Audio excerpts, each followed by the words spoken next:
Hello and welcome to our channel ट्रोकी biology. आज हम लोग स्टार्ट करने जा रहे हैं प्लांट फिजियो का एक interesting topic, respiration in plants.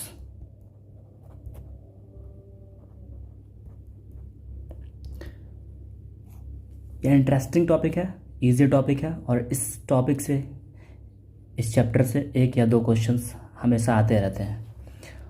तो सबसे पहले हम लोग पढ़ेंगे क्या, उसको सीक्वेंस में हम लोग देखते हैं कि हमें पढ़ना क्या है, क्योंकि हम पढ़ना तो बहुत चीज़ है लेकिन हमें सीक्वेंस में चीज़ें अगर याद रहती है तो हम खुद ब खुद से मेमोराइज़ कर सकते हैं कि हमें क्या क्या याद रखना है। तो सबसे पहले जानेंगे रेस्पिरेशन के बारे में, क्योंकि इसी चीज़ का ये चैप्टर है। रेस्पिरेशन के बाद हम लोग आएंगे ग्लाइकोलिसिस के ऊपर। तीसरा, ग्लाइकोलिसिस के बाद हम लोग को पढ़ना होता है लिंक रिएक्शन। उसके बाद हम लोग पढ़ेंगे TCA cycle, also called Krebs cycle. TCA cycle या क्रेब्स साइकिल। पांचवा, हम लोग पढ़ेंगे electron transport chain, ETC, electron transport chain, transport chain system होता है ETC। और उसके बाद हम लोग इसकी एनर्जेटिक्स को देखेंगे और फिर हम लोग एक छोटा सा टॉपिक पढ़ेंगे RQ, रेस्पिरेटरी कोसेंट।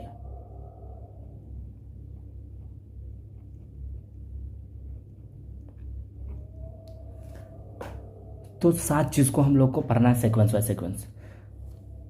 तो आखिर रेस्पिरेशन है क्या, हम लोग इसको जानते हैं। जैसे हम क्या करें, फूड लिए, प्लांट अगर होगी तो फूड सिंथेसाइज करेगी, एनिमल्स हुई तो कोई भी फूड खाया। फूड के अंदर क्या होते हैं, कार्बोहाइड्रेट्स, यहाँ नहीं लिखते हैं, सॉरी।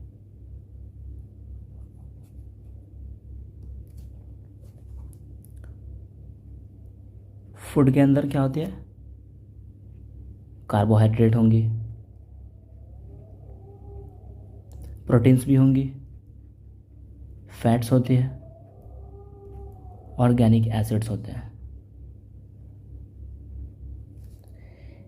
ये सारे चीज़ रेस्पिरेटरी सबस्ट्रेट कहलाते हैं, यानी ऐसा सबस्ट्रेट जो कि रेस्पिरेशन में इन्वॉल्व होता हो, ऑक्सीडेशन हो इसका, और फिर हमें क्या मिलता हो, एनर्जी। तो यही है ये ओवरव्यू। अब हम रेस्पिरेशन को पढ़ेंगे। पहले रेस्पिरेशन है क्या।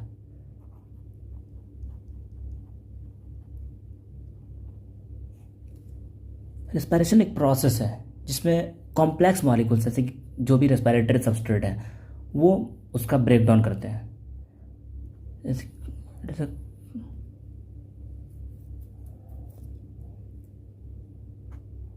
breakdown of complex molecules,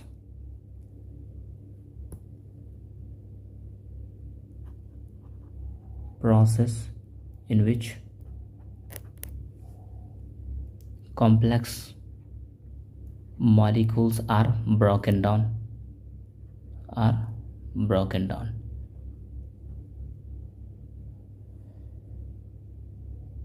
अगर कॉम्प्लेक्स मॉलिक्यूल्स टूटेंगे टू प्रोड्यूस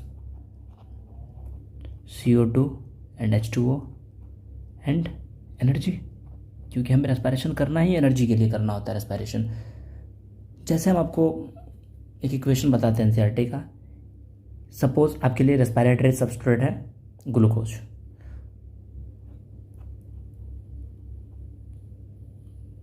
C6H12O6।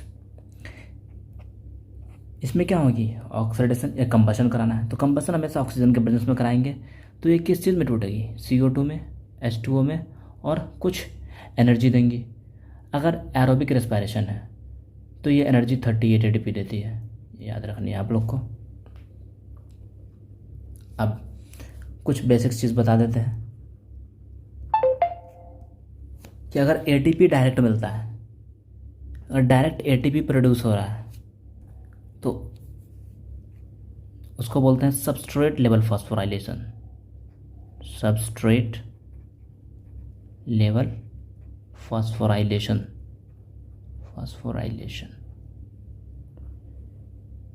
लेकिन NADH2 भी बनते हैं इसमें, FADH2 भी बनते हैं। तो एक NADH2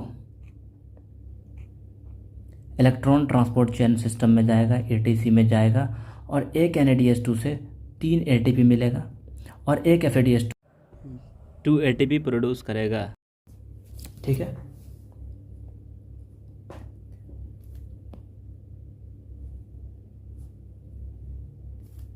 ये थी basics.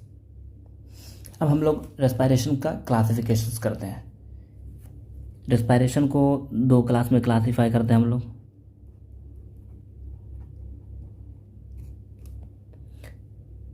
On the basis of presence और अब्सेंस ऑफ ऑक्सीजन। एक तो होती है हमारी एरोबिक रेस्पिरेशन, दूसरी होती है एनएरोबिक रेस्पिरेशन। एरोबिक रेस्पिरेशन में करते क्या? एरोबिक रेस्पिरेशन जो कि इन प्रेजेंस ऑफ ऑक्सीजन हो, presence of oxygen. Anaerobic A माने एब्सेंस होता है, यानी it occurs in absence of oxygen. यहाँ पे कंप्लीट ऑक्सीडेशन होगा, complete oxidation of glucose to produce CO2 and H2O, और साथ में क्या मिलनी है? एनर्जी। लेकिन यहाँ पे पार्शियल और इनकम्प्लीट ऑक्सीडेशन होगा, पार्शियल और इनकम्प्लीट ऑक्सीडेशन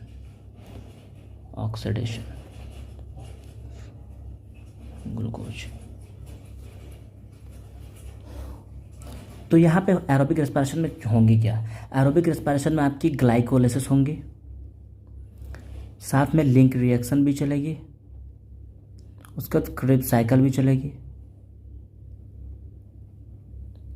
लेकिन एनएरोबिक रेस्पिरेशन में ग्लाइकोलाइसिस तो होगी, लिंक रिएक्शन नहीं होगी, क्रेब्स साइकिल नहीं चलेंगे।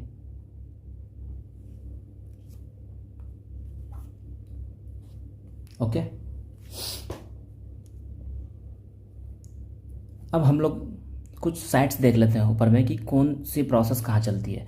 जैसे कि ग्लाइकोलाइसिस, इसकी जो साइट है ग्लाइकोलाइसिस की, ये साइटोप्लाज्म में होती है। लिंक रिएक्शन, इसकी जो साइट होती है माइटोकॉन्ड्रिया होती है, माइटोकॉन्ड्रिया।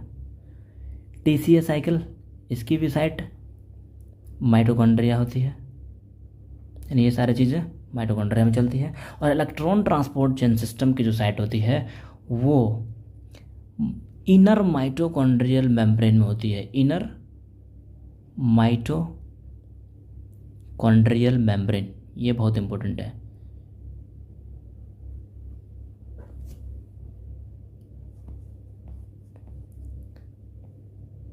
अब हम लोग ओवरव्यू देखते हैं कि पढ़ना क्या है, कैसे पढ़ना है। तो सपोज दैट ये हमारे पास एक सेल्स हैं,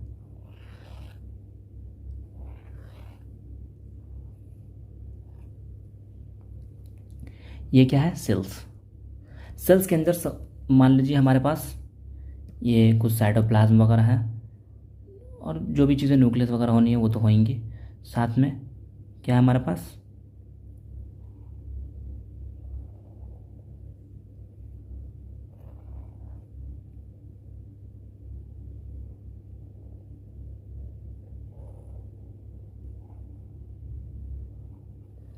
माइटोकॉन्ड्रिया। ये क्या है? माइटोकॉन्ड्रिया। ये क्या है? सेल्स की साइटोप्लाज्म। तो हमारी respiration within the cells होती है, इसीलिए तो बोलते हैं सेलुलर रेस्पिरेशन। तो रेस्पिरेशन में जैसे कि हमारे पास सबस्ट्रेट है ग्लूकोज, ये ग्लूकोज ग्लाइकोलाइसिस में पार्टिसिपेट करी, क्योंकि अभी कहाँ है साइटोप्लाज्म में, और साइटोप्लाज्म में मैंने पहले बताया कि ग्लाइकोलाइसिस चलेंगी। तो इस ग्लाइकोलाइसिस से बनती है पायरुविक एसिड। पायरुविक एसिड, चूँकि ग्लूकोज 6 कार्बन का कंपाउंड है, तो एक molecules of glucose 2 molecules of pyruvic acid बनाएगा। क्यों? क्योंकि पायरुविक एसिड 3 कार्बन का कंपाउंड है और ये 6 कार्बन का कंपाउंड है, और एक 6 कार्बन का कंपाउंड से 3 कार्बन का कंपाउंड बन रहा है, तो ये अगर एक मॉलिक्यूल होगा तो ये 2 मॉलिक्यूल्स बना। अब पायरुविक एसिड जब बना तो इस दौरान कुछ एनर्जी प्रोड्यूस हुआ होगा, एटीपी बना हो, कुछ NADH2 भी बना होगा। ओके, हो सकता है FADH2 भी बने। पायरुविक एसिड्स अब कहाँ एंटर करेंगी? क्योंकि अब चलनी है लिंक रिएक्शंस, और लिंक रिएक्शंस मैंने पहले ही बताया है कि वो माइटोकॉन्ड्रिया की मैट्रिक्स में होंगी। तो ये माइटोकॉन्ड्रिया की मैट्रिक्स है, यहाँ पे पायरुविक एसिड पहुँची और ये कन्वर्ट हो जाएंगी एसिटाइल को ए में, और एसिटाइल को 2 कार्बन कंपाउंड है, ये भी 2 मॉलिक्यूल्स होंगे क्योंकि 2 मॉलिक्यूल्स पायरुविक एसिड आई थी, और एसिटाइल को तो ये क्या प्रोसेस हुई? ये प्रोसेस थी आपकी लिंक रिएक्शन। ये पहला स्टेप था, ये दूसरा स्टेप। अब तीसरा स्टेप, जब एसिटाइल को आई तो तीसरा स्टेप क्या होगा आपके पास? यही TCA साइकिल, वो भी कहाँ होती है? माइटोकॉन्ड्रिया की मैट्रिक्स में।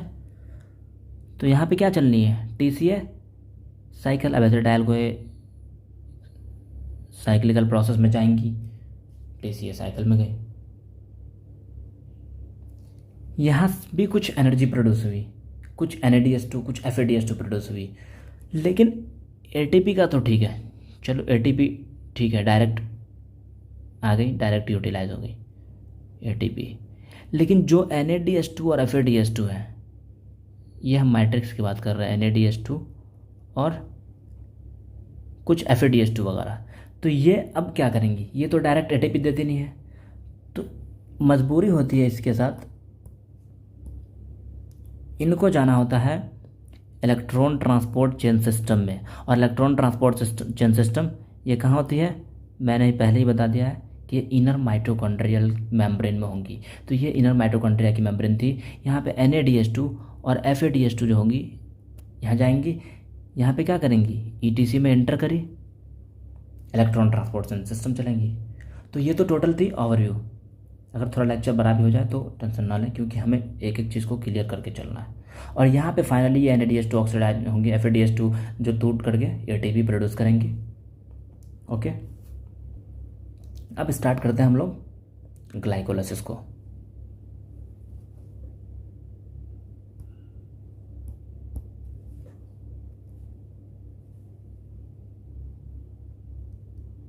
ग्लाइकोलाइसिस, ग्लाइकोलाइसिस ग्रीक वर्ड है। हाँ, जब ग्लाइकोलाइसिस पर आ रहा है टेंशन ना लें, सारे चीज़ों के ट्रिक्स आपको मिलेंगे, ग्लाइकोलाइसिस के मिलेंगे, क्रेब्स साइकिल्स के मिलेंगे, उसकी चिंता बिल्कुल ना करें। और सारे के सारे क्वेश्चन सॉल्व होंगे आपके, आप प्रीवियस ईयर बना के देख सकते हैं, कहीं से भी बनाइए।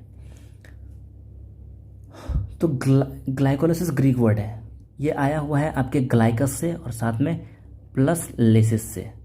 ग्लाइकस आपको ग्लूकोज के लिए यहाँ पे है, और लेसिस मीन्स स्प्लिटिंग और ब्रेकडाउन, यानी हमें करना क्या है? ब्रेकडाउन ऑफ ग्लूकोज, यानी ग्लूकोज को तोड़ना है। ग्लाइकोलाइसिस को EMP पाथवे भी बोलते हैं, EMP pathway, also called EMP pathway, EMP pathway. EMP pathway क्यों बोलते हैं इसको? क्योंकि 3 साइंटिस्ट थे, एक थे आपके पास गस्टव इम्बेडन, उस इम्बेडन का ई को लिया गया है, ऑटो मेयरहॉफ, इस मेयरहॉफ का M को लिया गया, देख रहे हैं। और तीसरे साइंटिस्ट थे जे प्रनस, इस प्रनस का P को लिया गया है। तो तीनों साइंटिस्ट के नाम पे इस साइकिल का नाम इस ग्लाइकोलाइसिस पाथवे का नाम ईएमपी पाथवे दिया गया है। जो ग्लाइकोलाइसिस होती है वो मल्टी स्टेप प्रोसेस है, एक स्टेप में ग्लाइकोलाइसिस नहीं होती है, मल्टी स्टेप प्रोसेस है। मल्टी स्टेप प्रोसेस, उसमें भी 10 स्टेप्स आती हैं, यानी 10 स्टेप्स होती है टोटल ग्लाइकोलाइसिस में। और इस 10 स्टेप में से दो तरह की होती है स्टेप्स, कुछ रिवर्सिबल होंगी और कुछ तो इरिवर्सिबल होती है। हम इरिवर्सिबल स्टेप्स को बता देते हैं कि कौन कौन है, तो बाकी जो बचेंगी वो रिवर्सिबल होंगी। फर्स्ट स्टेप, थर्ड स्टेप और फर्स्ट, थर्ड और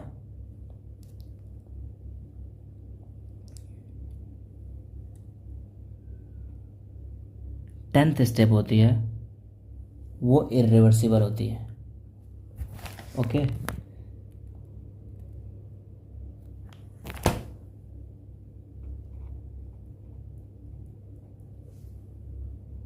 फर्स्ट स्टेप में एंजाइम यूज़ करते हैं, छोड़िए एंजाइम को हम लोग बाद में देख लेंगे। मल्टी स्टेप प्रोसेस है, मल्टी एंजाइमेटिक प्रोसेस है, क्योंकि इसमें बहुत सारे एंजाइम इन्वॉल्व होते हैं। मल्टी एंजाइमेटिक प्रोसेस है।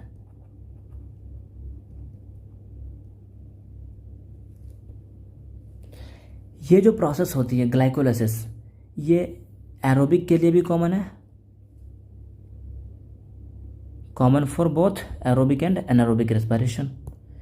ये एरोबिक में भी ग्लाइकोलाइसिस चलेंगी और चाहे एनारोबिक पाथवे वहाँ भी ये ग्लाइकोलाइसिस होंगी, common for both aerobic and anaerobic respiration and anaerobic respiration.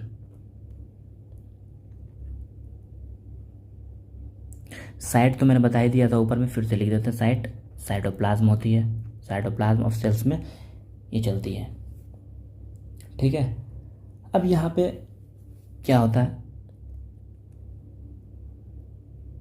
कि फर्स्ट स्टेप और थर्ड स्टेप, इसमें हम लोग एक एक एटीपी खर्च करते हैं। वन एटीपी कंजम्पशन, यानी एक एटीपी फर्स्ट स्टेप में और थर्ड स्टेप में एक एटीपी कंजम्पशन होगा। सारी चीज़ों को डिटेल में पढ़ रहे हैं। उसका 7th स्टेप में और 10th स्टेप में दो एटीपी फॉर्म होती है, दो एटीपी प्रोड्यूस होती है। और जो 6th स्टेप होगा आपके पास, वहाँ पे 2 NADH2 प्रोड्यूस होती है, क्योंकि ये जो है 2 बार चलती है, 2 NADH2 प्रोड्यूस होती है। ओके, ट्रिक्स को नीचे लिखेंगे, लेकिन अभी पहले हम लोग ग्लाइकोलाइसिस को पढ़ते हैं। तो ग्लाइकोलाइसिस में करना क्या है, ग्लूकोज का स्प्लिटिंग।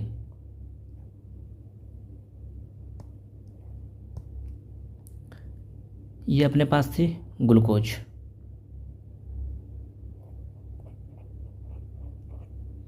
ये ग्लूकोज एंड बनाती है ग्लूकोज 6 फॉस्फेट। इस दौरान एंजाइम यूज करते हैं ग्लूकोकाइनेज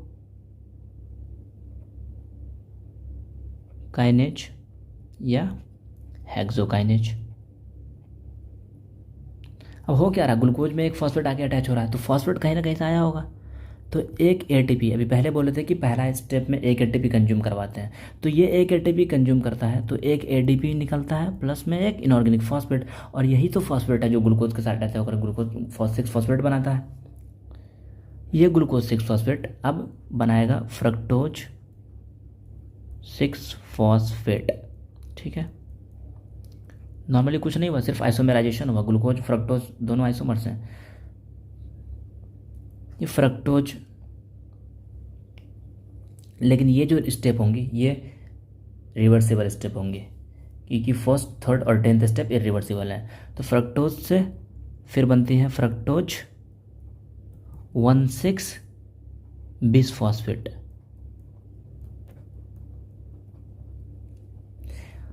यहाँ जो एंजाइम यूज करते हैं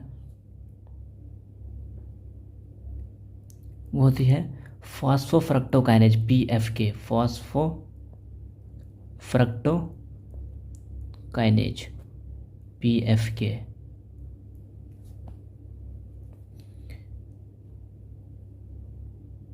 अब ये फ्रक्टोज 6 फॉस्फेट जो होती है ना, ये दो चीज़ें बनाती हैं।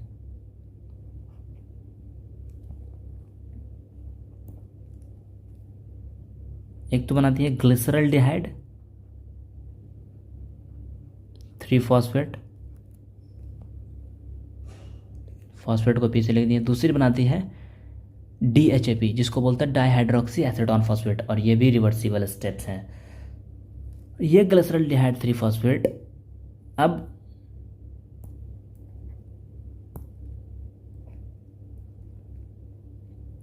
One three bisphosphoglyceric acids BPGA 1,3 bisphosphoglyceric acids का फॉर्मेशन करेगा, और ये इस दौरान एक NADH2 का प्रोडक्शन होगा। तो कैसे? NAD+ से NADH2 बना देंगे, ठीक है। लेकिन यही सारी चीज़ें इधर भी चलती है। तो ऊपर जितने भी चीज़ें चल रही थी, ये सारी चीज़ें सिंगल सिंगल चल रही थी, लेकिन अब इसको हम एक बार लिख रहे हैं। यही चीज़ें इधर भी चल रही होती है, यानी ये सारी चीज़ों को हम डबल करते चलेंगे कि ग्लिसरल्डिहाइड 3 फॉस्फेट से 1,3 बिसफॉस्फोग्लिसरिक एसिड्स बनी। अब ये 1,3 बिसफॉस्फोग्लिसरिक एसिड्स 3 फॉस्फोग्लिसरिक एसिड्स में कन्वर्ट होंगी। लेकिन इस 3 फॉस्फोग्लिसरिक एसिड्स के फॉर्मेशन के दौरान एक ATP का प्रोडक्शन होगा। तो ATP कैसे बनेंगे? ADP आए होंगे कहीं ना कहीं, 2 फॉस्फेट यहाँ थे, 1 फॉस्फेट जुड़ेंगी, तो एडिनोसिन ट्राइफॉस्फेट ये बन जाएंगी। ये 3 फॉस्फोग्लिसरिक एसिड्स, इसको आगे लाते हैं, इससे बनेगा 2 फॉस्फोग्लिसरिक एसिड्स। ओके, अब ये 2 फॉस्फोग्लिसरिक एसिड्स कन्वर्ट होती हैं फॉस्फोइनॉल पायरुवेट PEP, जिसको बोलते हैं PEP, फॉस्फोइनॉल पायरुवेट। और ये फॉस्फोइनॉल पायरुवेट कन्वर्ट होती हैं पायरुवेट में। ओके, तो मैंने बोला था फर्स्ट, थर्ड और 10th स्टेप इरिवर्सिबल, बाकी सारी की सारी रिवर्सिबल स्टेप्स चल रही है। तो सारी की सारी को क्या बनाते हैं? रिवर्सिबल बना देते हैं।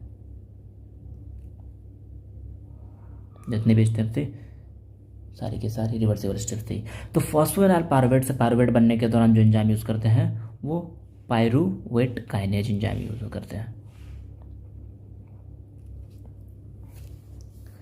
तो इधर भी वही सारी चीज़ चल रही होंगी, यानी हम क्या करें? अब यहाँ से जो भी चीज़ें हो रही है वो सारी की सारी डबल चल रही है। जैसे कि 3 फॉस्फोग्लिसरिक एसिड्स बन रही है मान लो, तो ये जो मॉलिक्यूल्स बने होंगे, क्योंकि ये पायरुवेट 3 कार्बन कंपाउंड है और हम कहाँ से आ रहे हैं? 6 कार्बन के कंपाउंड से आ रहे हैं। 6 कार्बन का कंपाउंड क्या है? ग्लूकोज। और ग्लूकोज, एक molecules of glucose 2 molecules of pyruvic acids को बनाएंगे।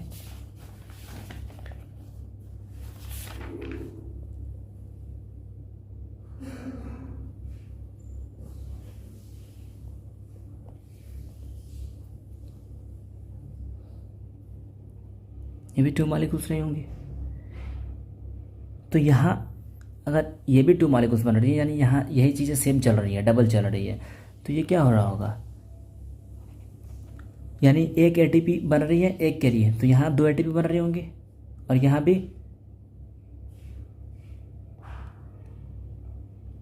एक ATP बनती है। कहाँ से? ADP और इनऑर्गेनिक फॉस्फेट लेकर के। तो ये भी 2 मॉलिक्यूल्स के लिए चल रही है, तो यानी 2 ATP यहाँ भी बनेंगी, ठीक है। अब ये पायरुवेट अगर रेस्पायरेशन एनारोबिक थी, अगर रेस्पायरेशन एनारोबिक होती तो मैंने बोला था कि सिर्फ वहाँ ग्लाइकोलाइसिस चलती है, तो ग्लाइकोलाइसिस पे ही स्टॉप होती, आगे नहीं बढ़ती। तो ये पायरुवेट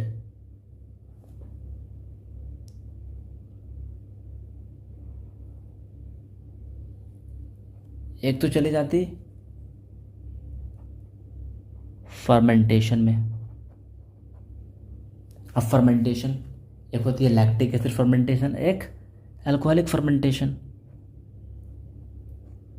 एक होंगी लैक्टिक एसिड फर्मेंटेशन,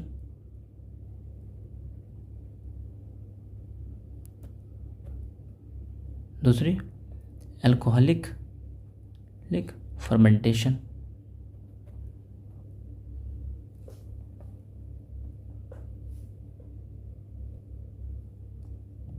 सॉरी,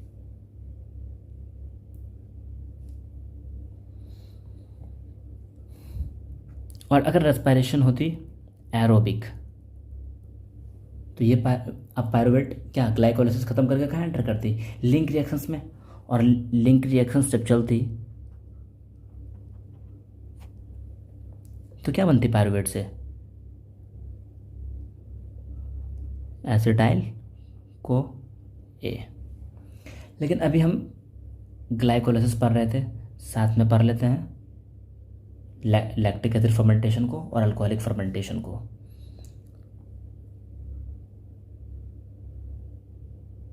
अगर लैक्टिक एसिड फर्मेंटेशन होती तो यही पायरुवेट कन्वर्ट होती लैक्टिक एसिड में।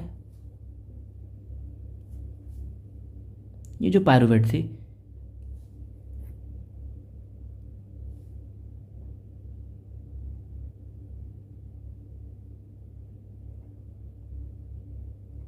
Pyruvate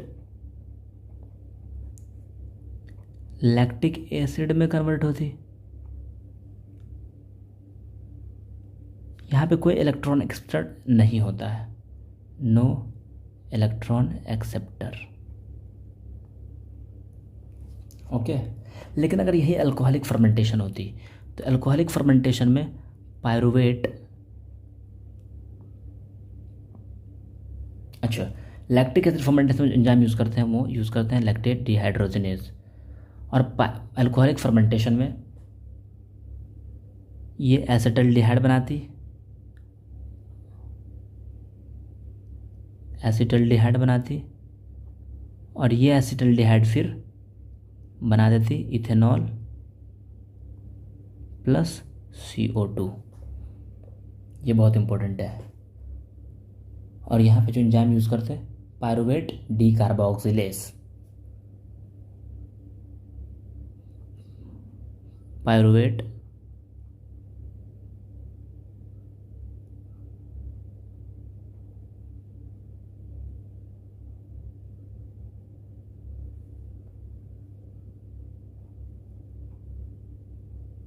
decarboxylase. ओके, तो जो एनारोबिक रेस्पिरेशन होती है उसमें क्या बनती है, लैक्टिक एसिड और एथेनॉल। तो ये सारी चीज़ें एसिडिक चीज़ें हैं। तो एसिडिक चीज़ें क्या होती है, हैजार्डस होती है, आपकी एंजाइटी लिखती है क्योंकि अल्कोहल और एसिड का प्रोडक्शन होगा, ठीक है, तो ये हैजार्डस होती है। और दूसरी चीज़ें लिखती है कि जो एनारोबिक रेस्पिरेशन होती है उसमें जो एनर्जी प्रोड्यूस होती है वो लेस देन 7% एनर्जी प्रोड्यूस होती है, ठीक है। अब लिंक रिएक्शंस को स्टार्ट करने से पहले हम लोग ग्लाइकोलाइसिस की एनर्जेटिक्स को देख लेते हैं, क्योंकि हम बता देते हैं कि लिंक रिएक्शंस यहाँ चलाएंगे और लिंक रिएक्शन आगे मूव करके ये TCA साइकिल में एंटर करेंगे, TCA साइकिल चलेंगे। लेकिन उससे पहले हम लोग एनर्जेटिक्स को देख लेते हैं इस ग्लाइकोलाइसिस की।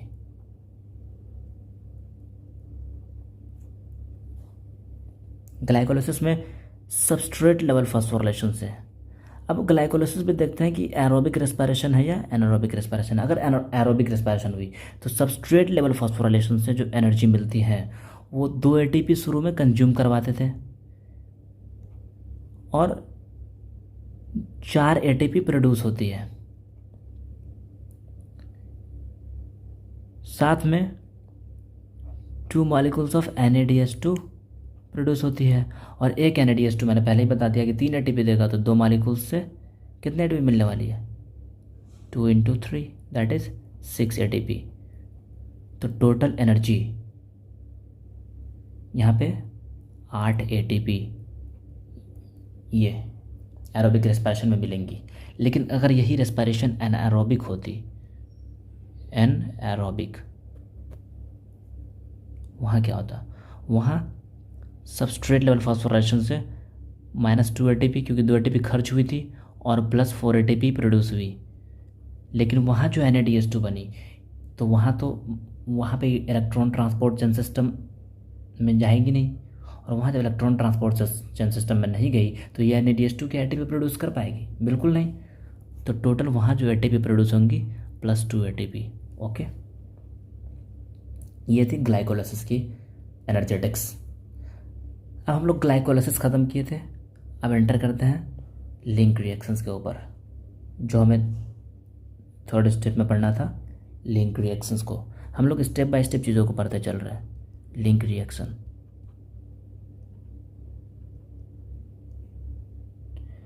इस रिएक्शंस को ऑक्सीडेटिव डीकार्बोक्सिलेशन भी बोलते हैं। ऑक्सीडेटिव लिंक रिएक्शन,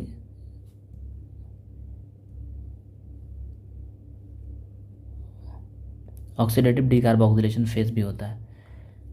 तो लिंक रिएक्शंस में होता क्या है कि आपका जो पायरुविक एसिड्स बना, कितने कार्बन का कंपाउंड था? 3 कार्बन का पायरुविक एसिड्स।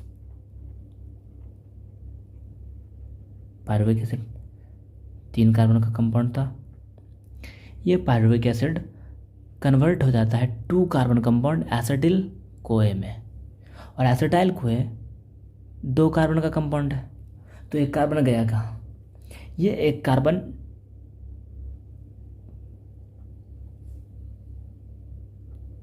रिमूव हुआ पायरुविक एसिड से, साथ में एक NADH2 भी प्रोड्यूस हुआ। अब ये NADH2 प्रोड्यूस कहाँ से होगा?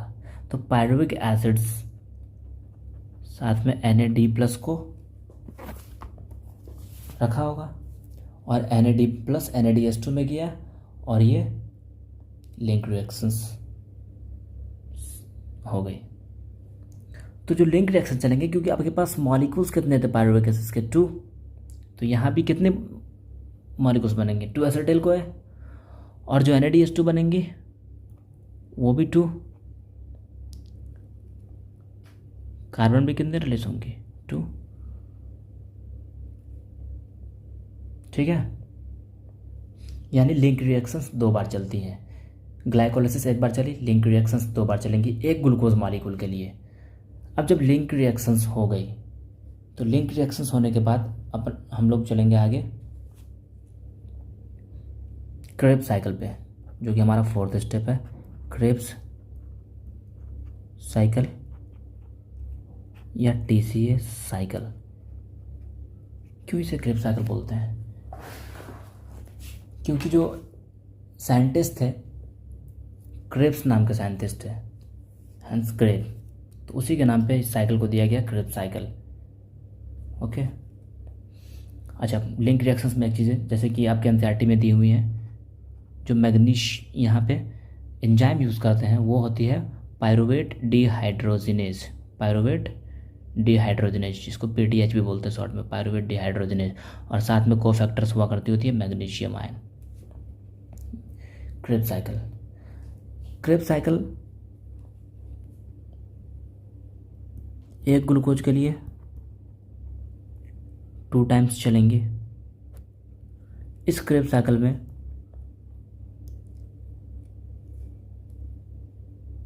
अब एक क्रेब्स साइकिल की बात करें तो टोटल एक क्रेब्स साइकिल से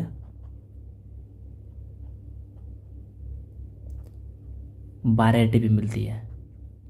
तो 2 क्रेब्स साइकिल चलती है ग्लूकोज के लिए, तो 24 ATP मिलेंगी। अब एक क्रेब्स साइकिल में होता क्या गया है, तो 3 NADH2 प्रोड्यूस होगा, तभी तो देखो 3 तिया 9 ATP मिलेंगी यहाँ से।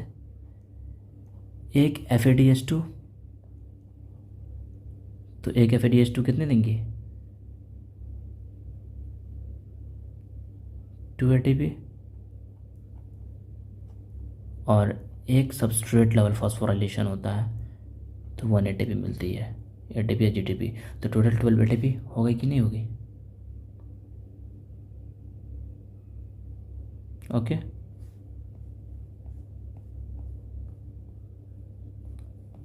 अब स्टार्ट करते हैं क्रेब्स साइकिल को। सबसे पहले क्या हुआ, ये ग्लूकोज पायरुविक एसिड बनाई, इस प्रोसेस को बोले थे ग्लाइकोलिसिस। ये पायरुविक एसिड लिंक रिएक्शंस में गई और बना दी एसिटाइल को ए। ये एसिटाइल को ए अब एंटर करती है क्रेब्स साइकिल में। तो सबसे पहले ऑक्सैलो एसीटेट, ये 2 कार्बन की कंपाउंड है और ऑक्सैलो एसीटेट 4 कार्बन की कंपाउंड है। इसके साथ जैसे ही मर्ज होंगी यहाँ बनाती है एक कितने carbon compound, citrate,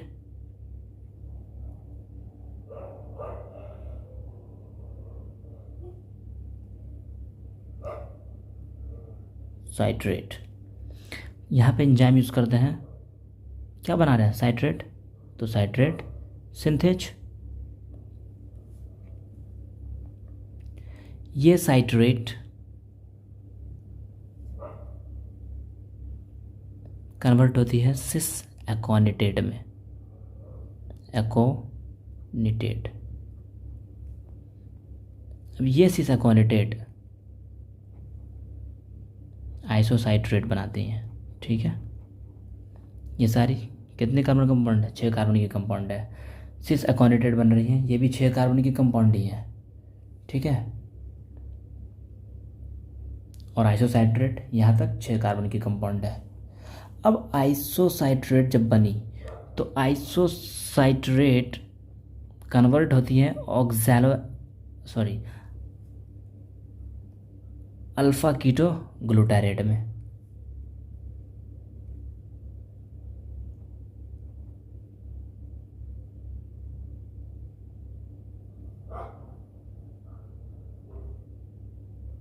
alpha keto glutarate में।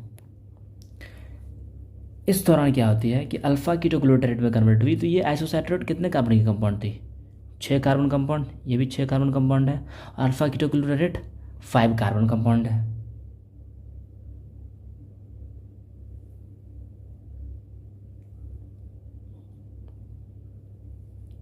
सॉरी एक सेकेंड। आइसोसाइट्रेट से एक चीज़ बनती है ऑक्सैलो सक्सिनेट, और इस ऑक्सैलो सक्सिनेट के बनने के दौरान यहाँ पे एक NAD plus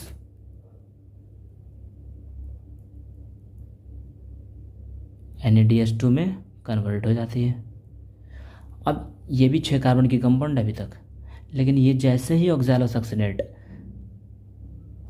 alpha keto glutarate में कन्वर्ट होती है, अल्फा कीटो ग्लूटारेट, तो अल्फा कीटो ग्लूटारेट ये 5 कार्बन की कंपाउंड है। इसका मतलब एक कार्बन कहीं ना कहीं रिमूव हुआ होगा, यानी एक CO2 बाहर। Okay, alpha keto glutarate, alpha keto glutarate अब कन्वर्ट होती है फिर से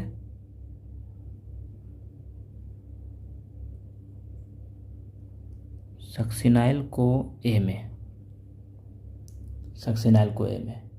लेकिन इस दौरान अब ये सक्सिनाइल को 4 कार्बन की कंपाउंड है, अभी 5 कार्बन की कंपाउंड से 4 कार्बन कंपाउंड बना है। इसका मतलब एक CO2 फिर से रिमूव हो रही होगी और फिर से एक NAD प्लस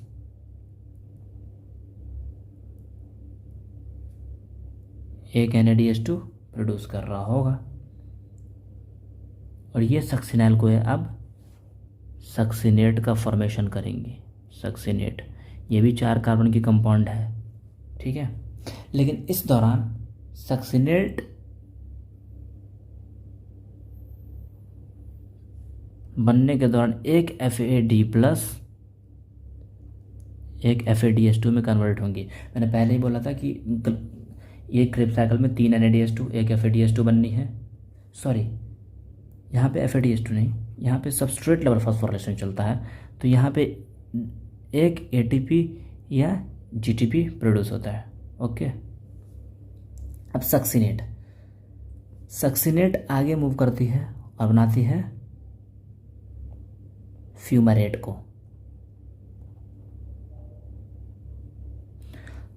F से क्या बन रहा है, फ्यूमारेट, तो यहाँ पे एक FAD प्लस एक FADH2 बना रही होंगी, और ये फ्यूमारेट अब कन्वर्ट होती है मैलेट में। और ये मैलेट फिर से ऑक्सैलो एसीटेट में रिजेनरेट होती है। लेकिन इस फ्यूमेरेट से मैलेट बनने के दौरान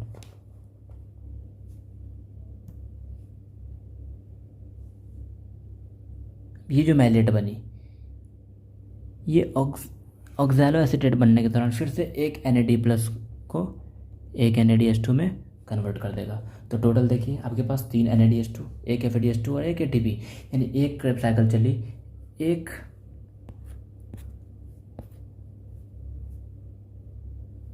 एसिटाइल कोए के लिए।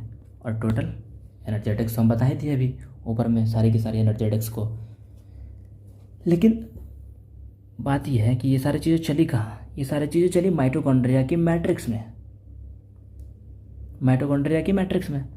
अब माइटोकॉन्ड्रिया की मैट्रिक्स में NADH2 बनी, FADH2 बनी, ATP GTP तो ठीक है डायरेक्ट सेल यूटिलाइज कर ली, लेकिन FADH2 और NADH2 को डायरेक्ट सेल नहीं यूटिलाइज कर सकते, क्योंकि सेल्स एनर्जी करेंसी किसको मानता है? ATP को। उसे ATP ही चाहिए। तो इसको क्या करते हैं? वैसे होता है जैसे कि एक आटा चक्की का मशीन है, तो हम लोग गेहूँ डालते हैं, वो आटा निकल के आता है। वैसा ही है, FADH2 को एक मशीन में डालेंगे, और वो मशीन कहाँ होती है? माइटोकॉन्ड्रिया के इनर मेम्ब्रेन में, और वो कॉम्प्लेक्स के फॉर्म में होता है। जैसे कि 5 कॉम्प्लेक्स है,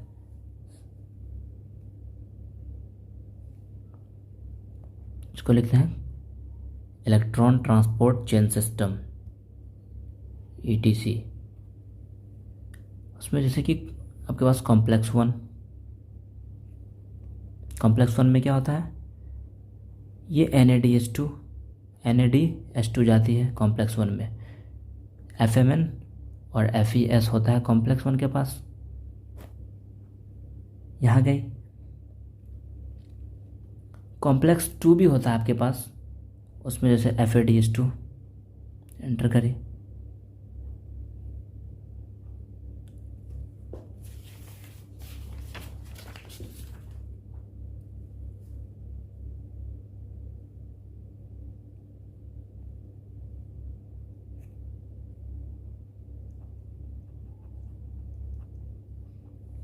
ओके, FADH2 एंटर करी। ये आपके पास कॉम्प्लेक्स 2 थी। यहाँ जब गई तो यहाँ से क्या होती है? इलेक्ट्रॉन्स मूव करती है और इलेक्ट्रॉन कैरियर के पास पहुँचती है। इसको हम लोग अच्छे से समझते हैं।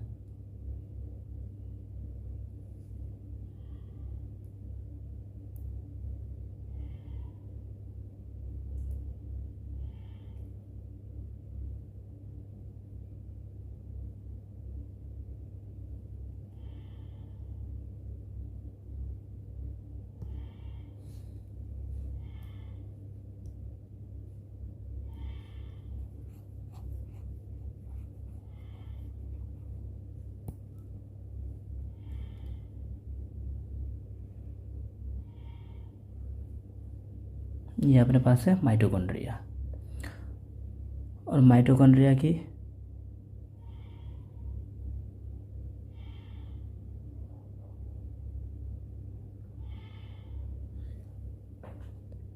ये मैट्रिक्स और ये इनर माइटोकॉन्ड्रियल मेम्ब्रेन और ये आउटर माइटोकॉन्ड्रियल मेम्ब्रेन, तो ये क्या हो जाएंगी? Inter membrane space.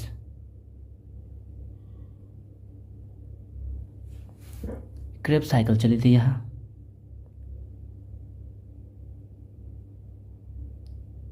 Krebs cycle यहाँ चली थी। क्रेब्स साइकिल में क्या प्रोड्यूस हुई? NADH2 और FADH2। अब यहाँ पे बोले ना कि electron transport system inner mitochondrial membrane में चलेंगी, वहाँ पे क्या होती है?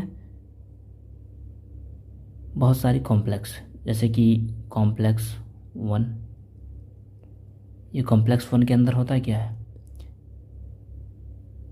FMN FES,